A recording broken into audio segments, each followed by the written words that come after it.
A few clarifications before you watch this potentially difficult video. Number one, emotional covert incest does not have to occur between opposite sex child and parent. It can occur between a mother and her daughter. It can occur between a father and his son. Although more typically and more commonly, it does occur between opposite sex members. So between a son and his mother and a daughter and her father. Number two, when emotional covert incest happens between opposite sex participants, when the child is of one sex and the incestuous parent is of the other sex, it occurs in different stages of different phases of personal development and growth. When the incestuous relationship is between a son and his mother, it's typically before the age of 36 months, before the phase of separation individuation. When it is between a daughter and her father, it typically starts after age 36 months. And this is the reason, of course, that daughter-father emotional covert incestuous relationships often devolve into actual sexual incest. Point number three. This video that you're about to see, I made a mistake. On one occasion, I think, or maybe twice, I used the word homoerotic when I actually meant to say autoerotic. So throughout this video, when I talk about autoerotism, the adjective should be autoerotic. But there is a connection between homoerotism and autoerotism. And I'm going to discuss this connection in a future video. So there is a connection between autoerotism and homosexuality. And it's a very intricate and interesting connection. Number four, emotional covert incest is lifelong. It's lifelong because it retards, it prevents the growth and the development of the child.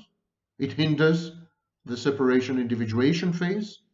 It obstructs, definitely in many cases destroys, the possibility for object relationships, intimate and romantic, and relationships with other people. But an even more potent, more powerful reason is that the child rehearses relationships with other people first with his parents. So up to age 36 months, the child is enmeshed or fused with a parental figure, the mother usually, and uses her as a dress rehearsal. So he directs his sexual urges at her. He creates intimacy with her. Erotism, his erotic drives are directed at her, and so on and so forth. And he exercises, he develops a skill set of interacting with future intimate partners. But an incestuous relationship, emotional covert relationship, prevents this from happening. And so the child develops a shared fantasy with the parental figure. And I discuss in this video how this shared fantasy becomes the exclusive mode, the only way that the child continues to interact with other people in his life or her life later on. So the shared fantasy is born out of an emotional covert incestuous relationship. Number five, all children experience emotional covert incest. It's a healthy phase up to age 36 months. But if the parent reacts inappropriately to the covert, intimate, incestuous relationship, if the parent continues to perpetuate the shared fantasy with a child, one way or another, and I explained the two ways that this happens, then it's a problem for later on in life. This kind of child, when he becomes an adult, is incapable of sexual relationships, normal, healthy sexual relationships. He tends to dehumanize, objectify, and degrade, sadistically sometimes, his intimate partners, and I explain why in the video. Or he becomes totally asexual, experiences sexual dysfunctions. Similarly, this kind of child has an insecure attachment style and dreads intimacy. All this is in the video you're about to see. So, emotional covert incest, in my view, is much worse than actual sexual overt incest because it's unspoken, it's forbidden, it's the unknown, the unthought known in Bolas's, the phrase used by Bolas.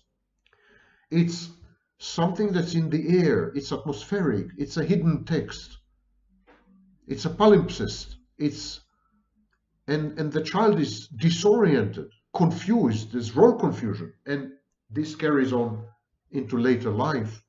And this kind of child, when he grows up and becomes an adult, remains stuck and repeats the same kind of dysfunctional relationship with his mother, or maybe his father later on, with other partners.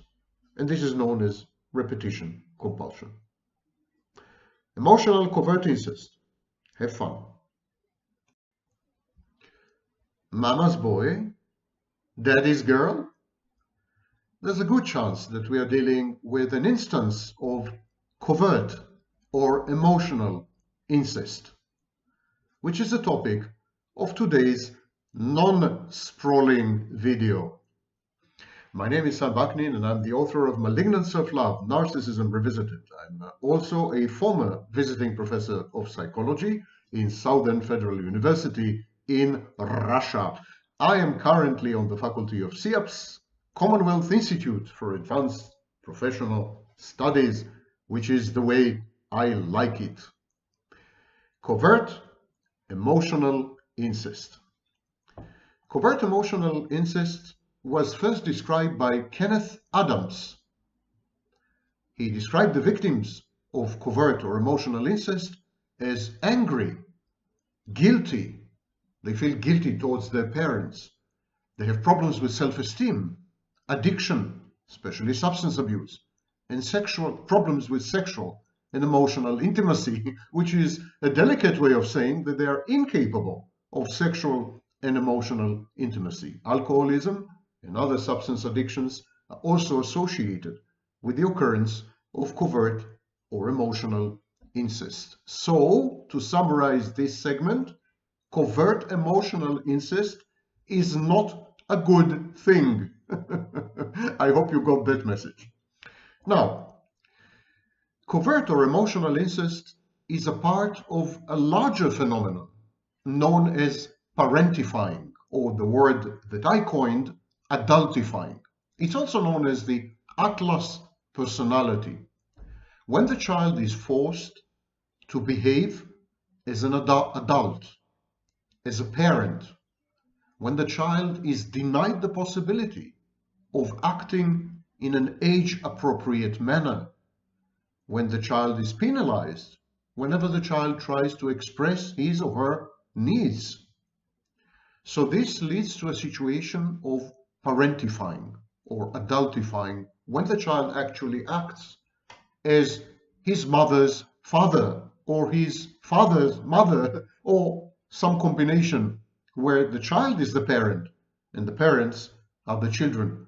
The child affords the infantilized parent, the immature parent, the Peter Pan parent. The child provides such a parent with succor, but not sex. So emotional covert incest is a sexless intimate relationship. And it is this disjunction, this contradiction I would say, contradiction even between intimacy and sexlessness that has a long-term impact on the child turned adult later in life. The child learns to associate intimacy with a lack of sex. He also learns to associate intimacy with forbidden, taboo sex. So when he finds himself later in life involved in an intimate relationship, he is very conflicted about sex and about his own sexuality. Because on the one hand, he feels attracted, besotted, infatuated with an individual, the intimate partner. There is a lot of intimacy. There's a lot of vulnerability maybe. There's some attachment, secure or insecure, but still there's some attachment. There's some bonding. And yet, in this person's mind, the person who has been exposed to emotional covert incest early on in life, in this person's mind, if you're intimate with someone, you should not have sex with them. Sex is verboten, to use my favorite German word. Sex is taboo. Sex is even dirty. The target of intimacy, the target of positive emotions such as love, is also the forbidden object of sexual thoughts, drives, and urges. Now, the child who is parentified or adultified tries to please, because the child depends for its existence on the parent. The child needs the parent to provide food and shelter. But even more importantly, the child needs the parent to cater to the emotional needs of the child. The parent is the source of support and succor and holding and containing and acceptance and warmth and empathy and compassion and affection and love. These are the needs of a small child. This child is terrified to lose the parent. Children who are parentified and adultified have extreme separation insecurity, aka colloquially abandonment anxiety. And the reason is that the child is forced to become the parent. And because children are children and they don't know how to be adults and they haven't been trained in being parents, they constantly feel inadequate. They feel that they're failing. They feel that their services as a surrogate parent, their conduct as an adult is insufficient. They feel they're trying, they're striving, they're trying very hard, and they never make it. The parent who parentifies her child, the parent who adultifies his child, these parents are setting the child up for failure, because children do a bad job of being adults and an even worse job of being parents, especially during the formative years, 0 to 6. But I would say even well into early adolescence, let's say 12 or 13. So there is a very complex situation here. The parents abrogate their parental duties and obligations. They simply give up on being parents. They are too self-indulgent, they're too depressed, they're too absent, they're too emotionally cold and detached, they have an insecure attachment style of their own, they may be narcissists, etc., etc. These are known collectively as dead parents, not in the physical sense, but in the emotional sense. So these kind of parents parentify the child. They act childishly. They regress to an infantile phase whenever confronted with stress or conflict or a conundrum or a dilemma, or they need to make a choice or a decision. And they leave it up to the child to function as a parent. But this way, they set up the child for failure. The child tries to please them and becomes a people pleaser. And yet, there's always this ambient sense of I am not good enough, I'm a failure, I'm inadequate. In short, the parentification and adultification of the child create a permanent bad object. Such a child is likely to develop an insecure attachment style. The enmeshment with a parent, because this is a state of enmeshment with a parent, is self-annihilating.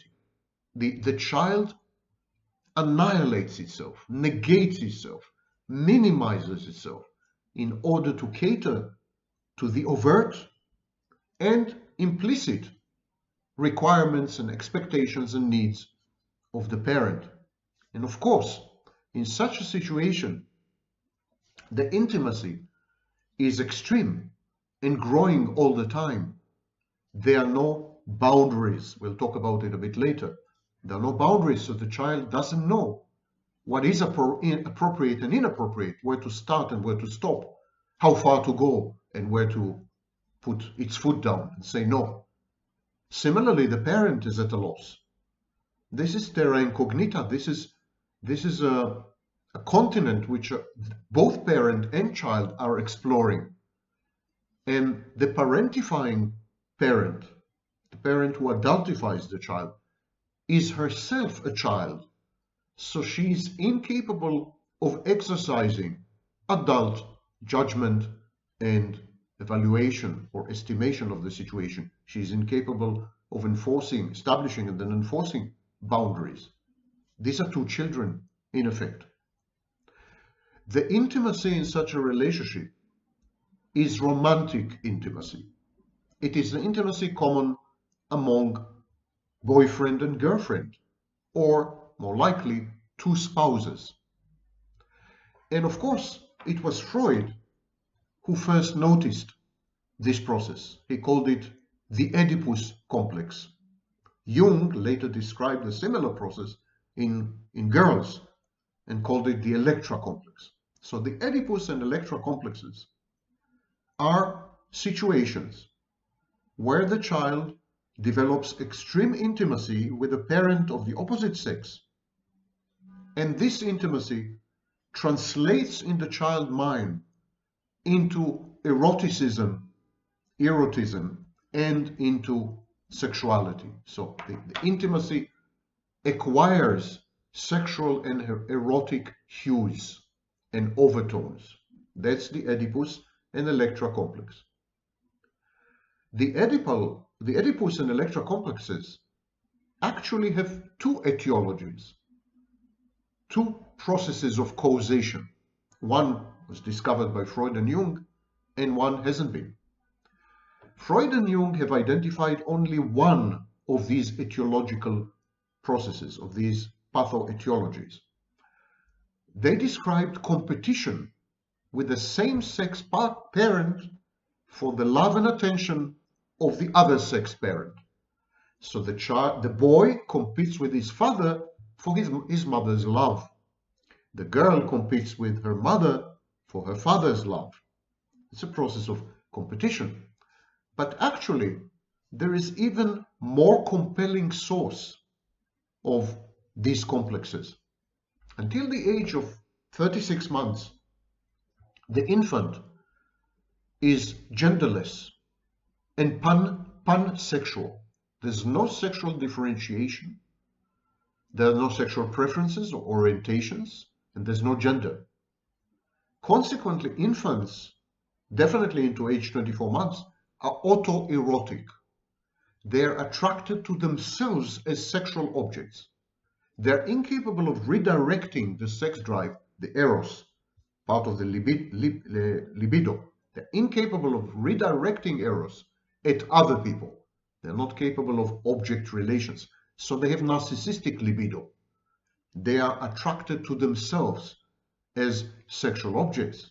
The libido is turned towards oneself as a love object.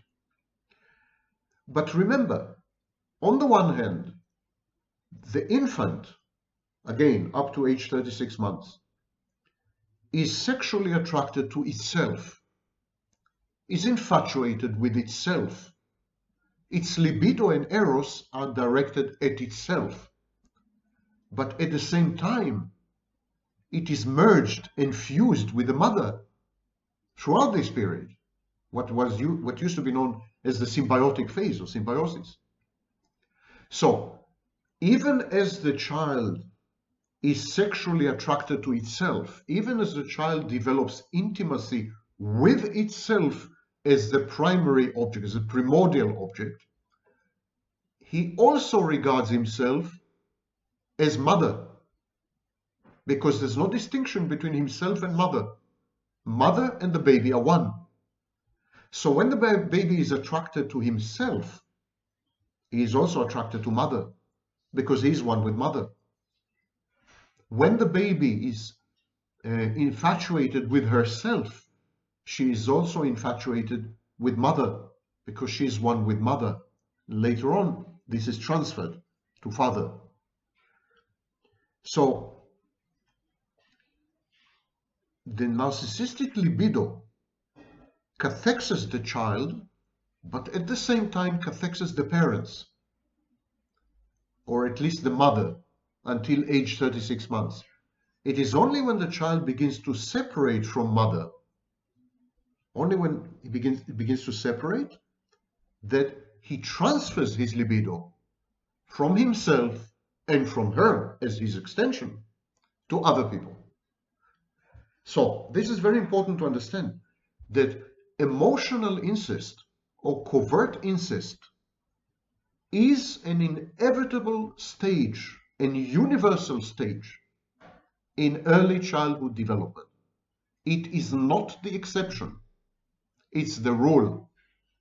All babies, all children, all infants, all toddlers develop emotional intimacy, which is essentially covert and incestuous, because of the fact that until age 36 months, they haven't separated from mommy. There's no separation and individuation from the parental figures. So the child directs his sexuality and his romantic feelings and his intimacy at himself, and by extension at his parents, because they are one and the same. His parents and him, his parents and her, they're one and the same.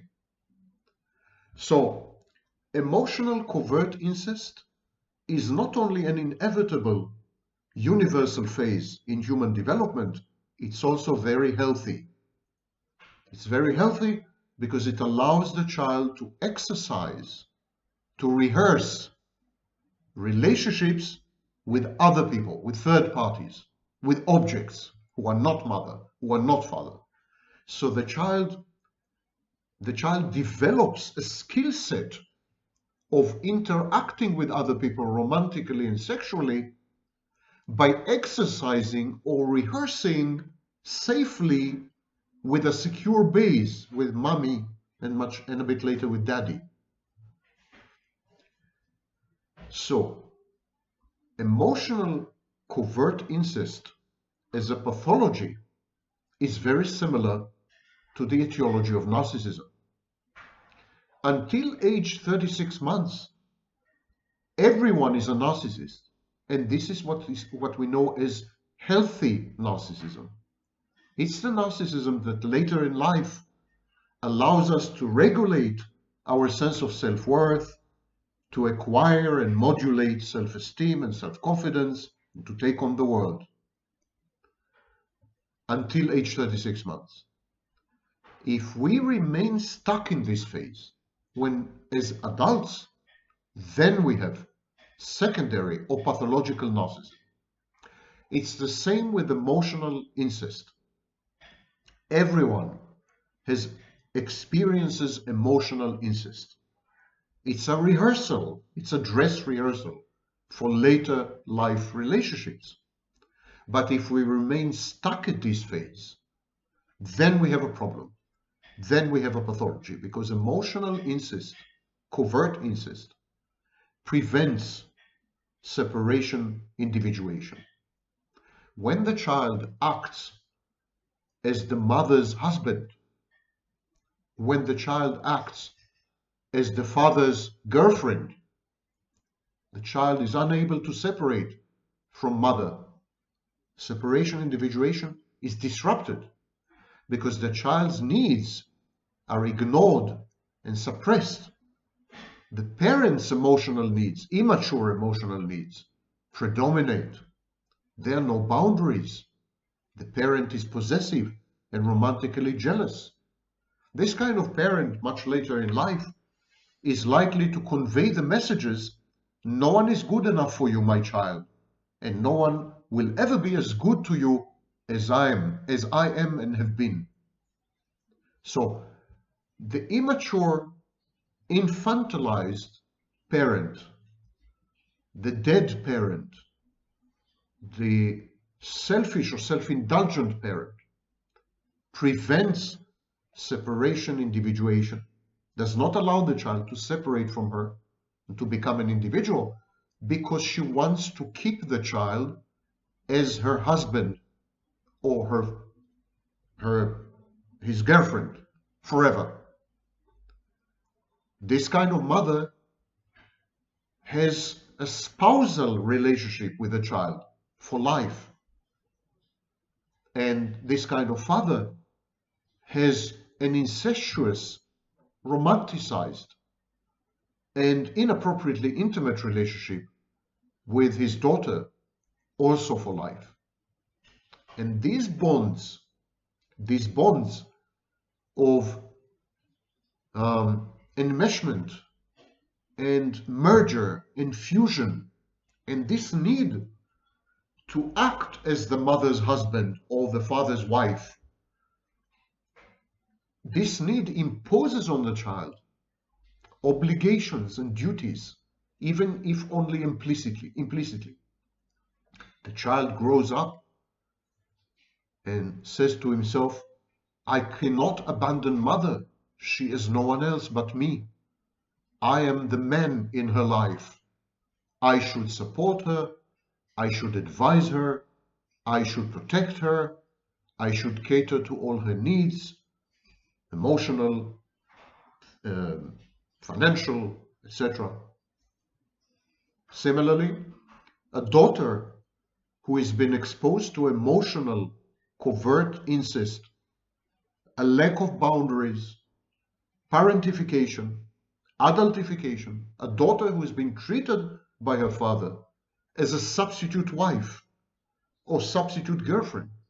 This kind of daughter would feel that she holds a responsibility for her father's well-being and happiness, and that she has no right to walk away and have her own life, because having her own life means her father's disintegration or unhappiness or worse. These children become hostages. Emotional covert incest is a control strategy or a control mechanism.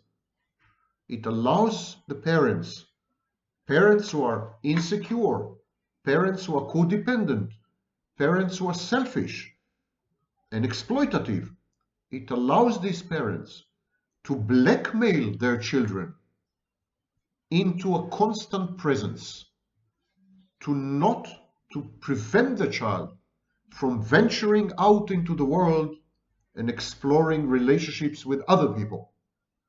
The parent monopolizes the child. The parent wants the child to never leave home, sometimes in the physical sense. The problem with emotional covert incest is that sometimes it degenerates and deteriorates into sexual incest. And it is usually the parent's initiative. When this kind of parent, and it's a very sick parent, of course, it's a very bad parent, when this kind of parent realizes that she is losing her hold, she is losing her control over the child is about to separate, child is about to individuate, develop object relations, the child is about to get married, the child is having a girlfriend or whatever, this kind of mother may offer sex as a way to bind and bond the child, as a way to entice and seduce and tempt and reward the child for a codependent, people-pleasing behavior.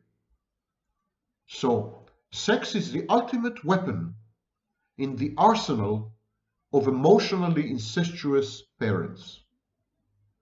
And whenever there's a risk that this very comfortable or convenient arrangement would be broken by a third party, the son finds a girlfriend, the daughter finds a boyfriend, they're about to get married or not, never mind, there's a relationship in the horizon, and the emotional incest is going to end or be broken.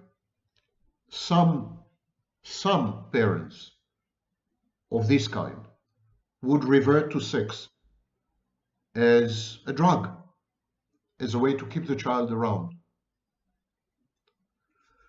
Jungian analyst and author Marion Woodman described covert emotional incest as unbounded bonding.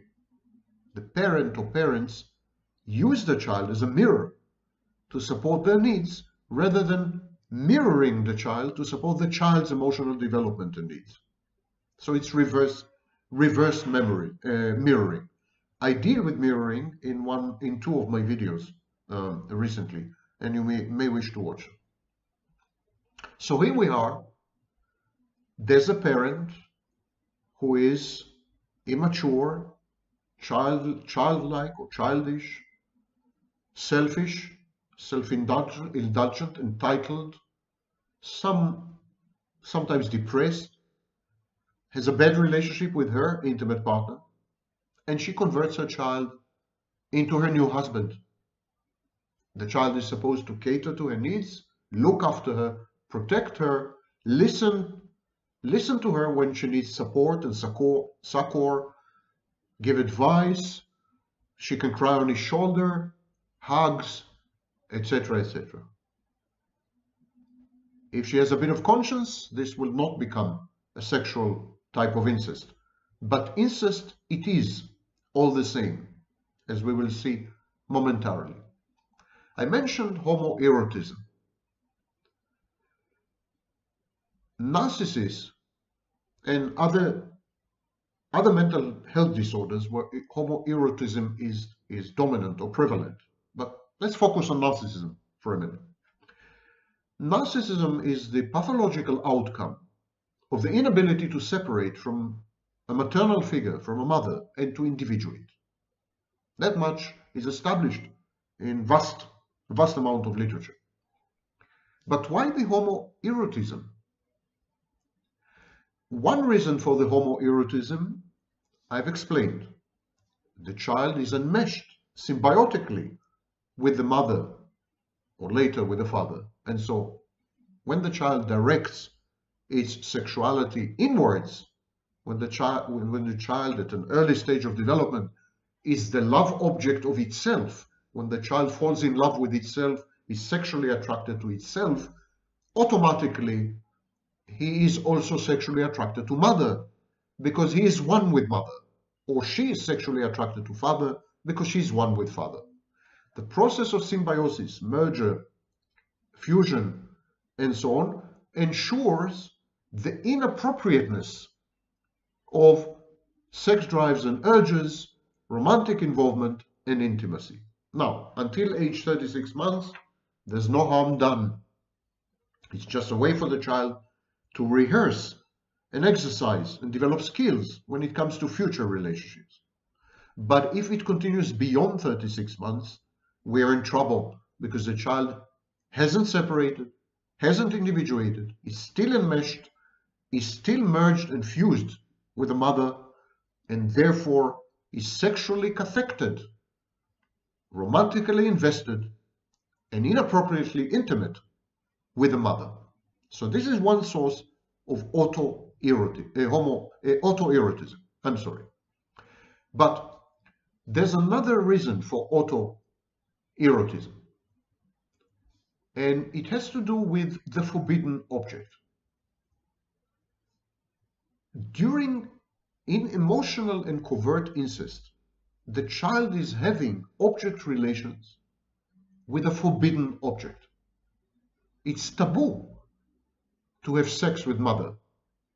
It's taboo to be father's wife.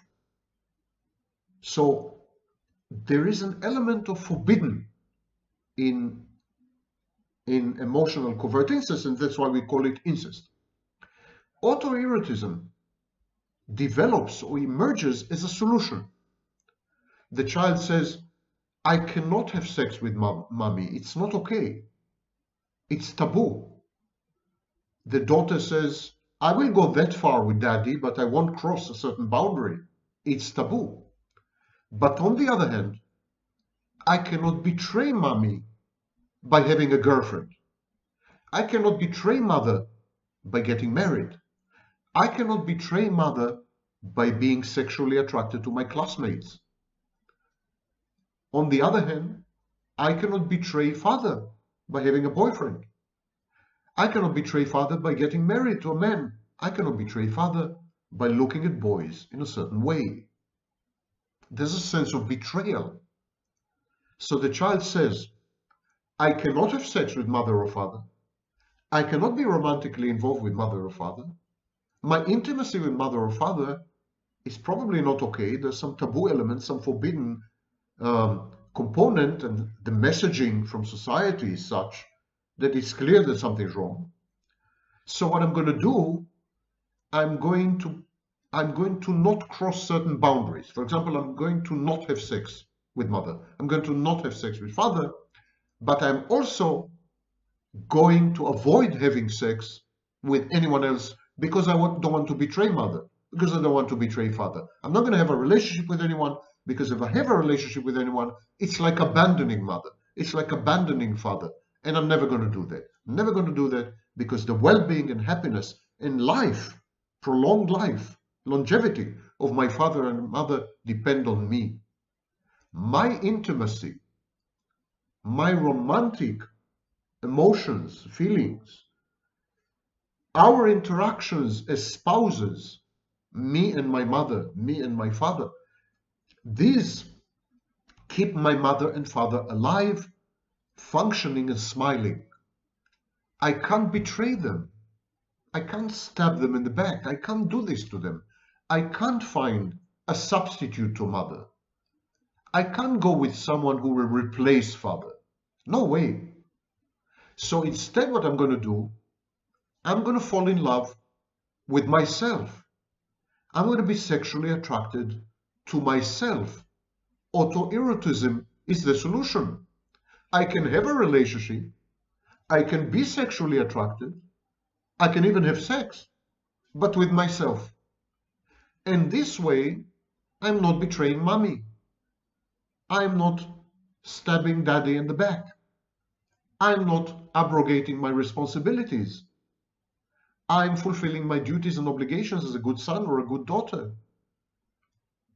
If I never develop a relationship and never have sex and so on with others, and only with myself, then I'm okay.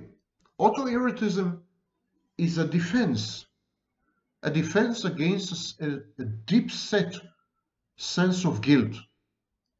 Now, this, of course, leads to sexual difficulties later in life and to emotional, romantic dysfunctions, also known as insecure attachment styles.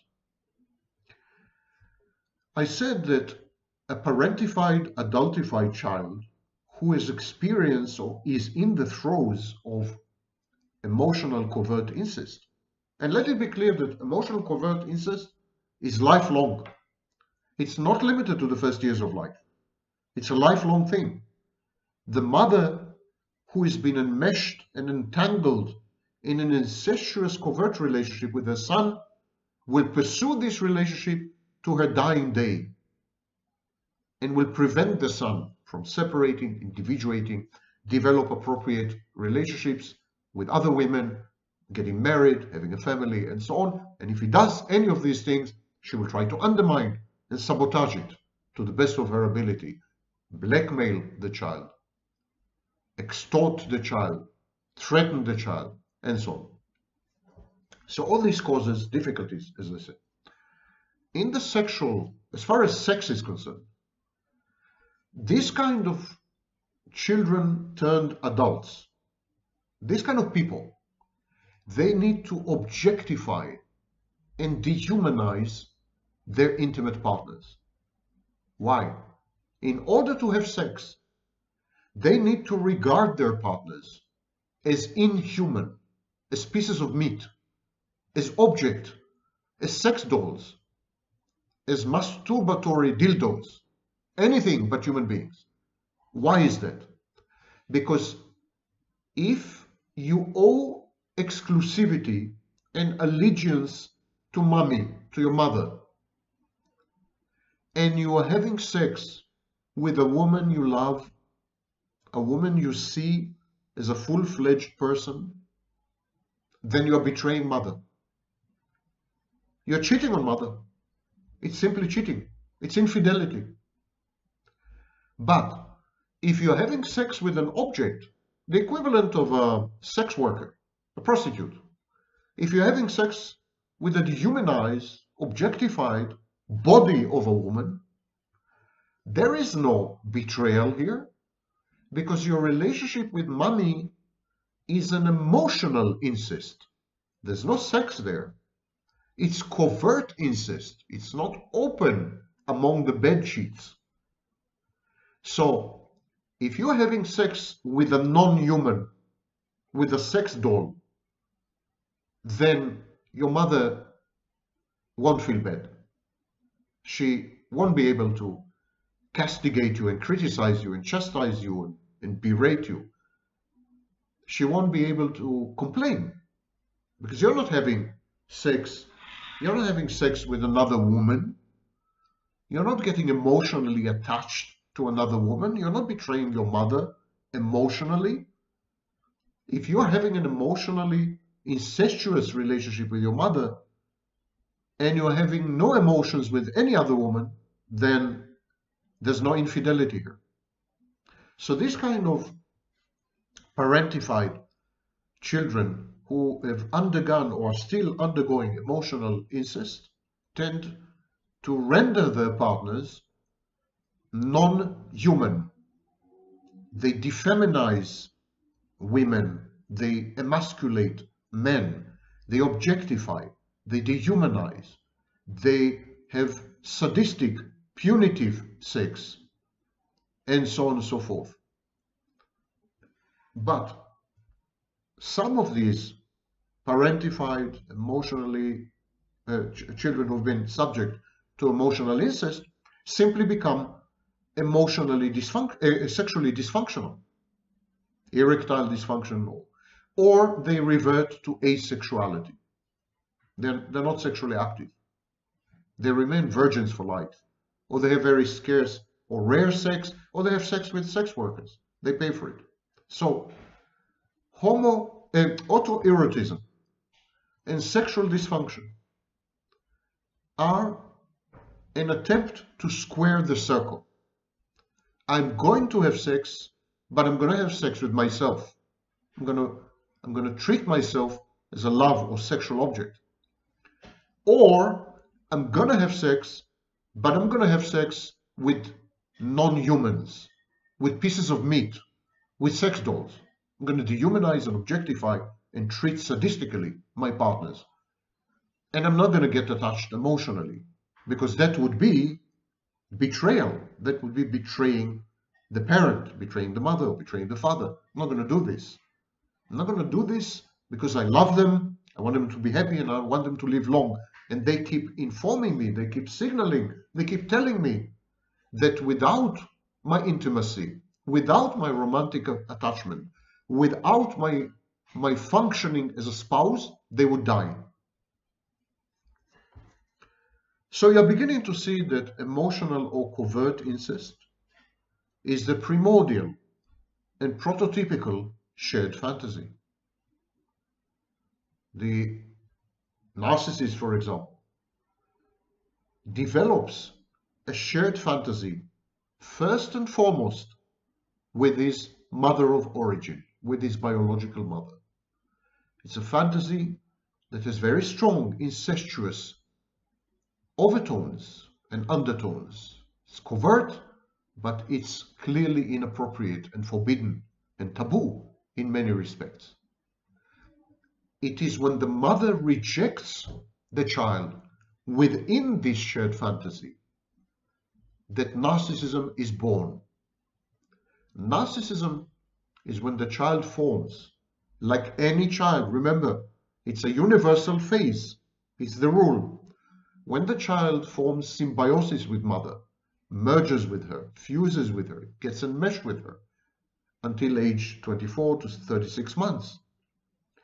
And then the mother, on the one hand, does not allow him to separate and individuate, either because she is all over him, monopolizes him, doesn't allow him to breathe or to interact with peers or to go out to play or whatever, or idolizes him, or pedestalizes him, or instrumentalizes him. So either because the parent is all over him, or because the parent rejects the child. These are two developmental pathways. Initially, the child develops a shared fantasy with the mother, and this shared fantasy has very pronounced elements of emotional covert incest. And then, if the parent is bad, if the parent is immature, selfish, depressed, absent, if the parent is a dead parent, dead mother, then the mother would either encourage the incestuous covert incest, emotional incest. She would encourage it. She would perpetuate the symbiotic shared fantasy by controlling the child, by a takeover of the child, by not allowing the child to develop his own identity and life, his own individuality. Or this kind of mother can reject the child. Having rejected the child remains stuck in the shared fantasy phase, because he's trying to make it work. He's trying to make it to have a good, happy ending. He's trying to transition to separation individuation by putting the shared fantasy behind him. But the child cannot do this because of the rejection of the mother. The mother rejects the child and refuses to play game, refuses to collaborate. He refuses to, it's as if the child is playing chess with the mother and then she upturns the board and all the pieces fall apart. So the child remains stuck. Either way, the child remains stuck in emotional covert incest in a primordial shared fantasy. If the parent encourages the incest, encourages the inappropriate, forbidden emotional tie, the parent perpetuates the shared fantasy, thereby preventing separation and individuation. Or if the parent walks away, breaks up with the child, refuses to collaborate, and the child remains stuck in a repetition compulsion, constantly reenacting the shared fantasy, attempting to bring it to an end, to allow him, to enable him to move on. The problem with the emotional covert incest is that the communication is mostly non-verbal. The emotional incest subverts proper signaling and proper communication by creating a hidden, forbidden text. Something that is in the air, is clear to both parties, but can never be discussed. So it's a kind of ambient abuse. In my view, and my view is in the absolute minority, in my view, the effects of emotional covert incest are far worse than the effects of open, overt sexual incest. Because covert incest, emotional incest, is not clearly wrong. It is very disorienting. There is a role confusion. It's unclear when each stage ends and another begins. It's unclear where the child ends and the parent begins. There are no boundaries. The child cannot separate, cannot individuate. The shared fantasy becomes the dominant mode of organization and operation, and the only relationship the child experiences. Both parties become habituated. These very sick behaviors, pathological behaviors, become habits.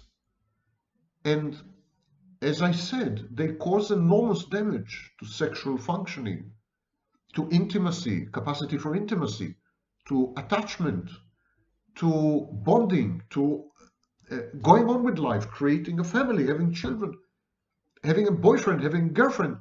All this is massively disrupted because the mother or the father occupy the object space. The child transitions from narcissism, primary narcissism, infantile narcissism. The child transitions from this phase to object relations. Infantile, primary narcissism is when the child regards itself as the love object or the sex object because he's not aware of the existence of any other objects. And then when he becomes aware that other objects exist, other people exist, the child transitions to object relations, begins to interact with other people, learns skills, social skills, sexual skills, becomes acquainted with scripts, sexual scripts, for example, cultural scripts. All this is prevented. Emotional covert incest prevents all this from happening because the child is not allowed to exit the shared fantasy where the only object is the child mother, the fusion, the fused object. The self object is fused. So within the shared fantasy space, the only allowed object is the object that represents the fusion, the merger, the symbiosis between mother and child. So that whatever emotions the child directs at itself are also automatically and ipso facto directed at the mother. Much later, this happens with the father. This could happen with the father as well.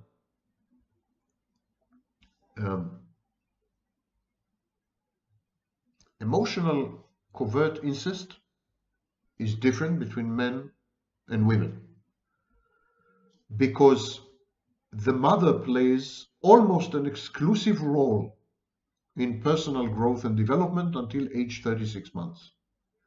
So, covert emotional incest and shared fantasies of emotional incest prior to age 36 months are exclusively only with the mother, and therefore with boys.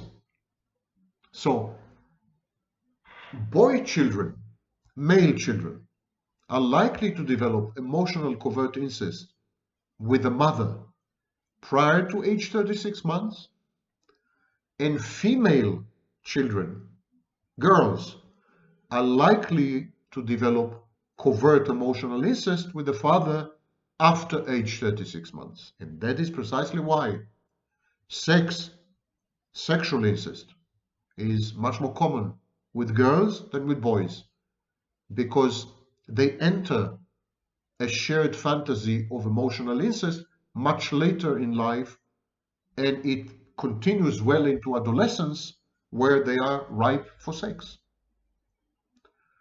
So this is the picture.